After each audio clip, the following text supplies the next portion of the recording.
When a person knows that their time in this world is drawing to a close, they often think about their final words.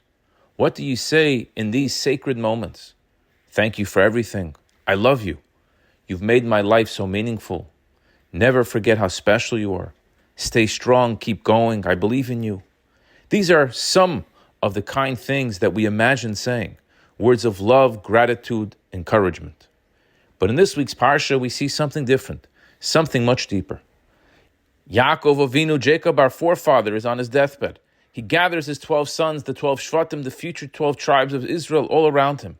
It's his final moment, his last chance to speak to them. But he doesn't say, I love you, or thank you. He does something else. He gives them a bracha, he blesses them. But not just any blessing. Each son receives a unique personal message, a tailored blessing that speaks to their essence, their strengths, their challenges, and their future. Now, at first glance, it's a beautiful gesture. But if we look even closer, we can see something even more profound. Yaakov was not just blessing his sons.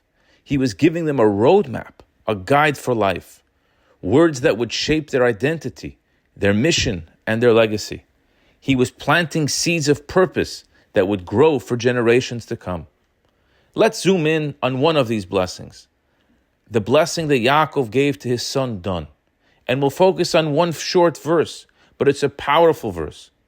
And later this verse is included in the bedtime Shema, the Kriya Shema Shalamita, the final prayer that we say before going to sleep. And we don't just say it once, we say it 3 times. Lishuascha kivisi Hashem. For your salvation, we hope, O God. This verse is all about trust. Trust that even when things don't make sense, even when life feels like it's hard or unfair, Hashem is with us. Everything, even the painful parts, is ultimately for the good, and God never abandons us. But here's the question. Why did Yaakov give this message specifically to Dan? Why not to any of the other tribes? I recently saw an answer quoted from a book called Be'er Moshe. Dan had only one son whom he named Chushim. And Chushim, we learn from the Talmud, was deaf and mute. While the rest of his siblings had large families, Dan felt small and discouraged. Yaakov, sensing his son's pain, didn't offer pity. He offered him purpose. He looked at Dan in the eyes and he said, don't give up. Don't be discouraged. Trust in God. Hope in Him. He will come through for you. Lishuascha kivisi Hashem. And Dan listened. Now let's fast forward 210 years. When the Jewish people leave Egypt, Dan's descendants number over 62,000, one of the largest tribes, from one son, but from a place of faith. That's the power of trust in God. When we open the ark to take out the Torahs, we say, not in any man do I place my trust, nor my reliance on an angel, but only on the God of heaven, who is the God of truth, whose Torah is truth, whose prophets are truth. This is the power of Jacob's final words. And now we can understand why this verse, for your salvation, we hope, Hashem, is part of the bedtime Shema. When we go to sleep, we're relinquishing control and entering into a state of vulnerability. In a few short moments, we will lie powerless in deep sleep. It is therefore only proper that we say this verse, affirming our full trust in Hashem, our reliance on Him, that we wake up refreshed and energized tomorrow morning. And even if we had a very sour day, a very difficult day, a very challenging day, we are confident that tomorrow will bring new opportunities.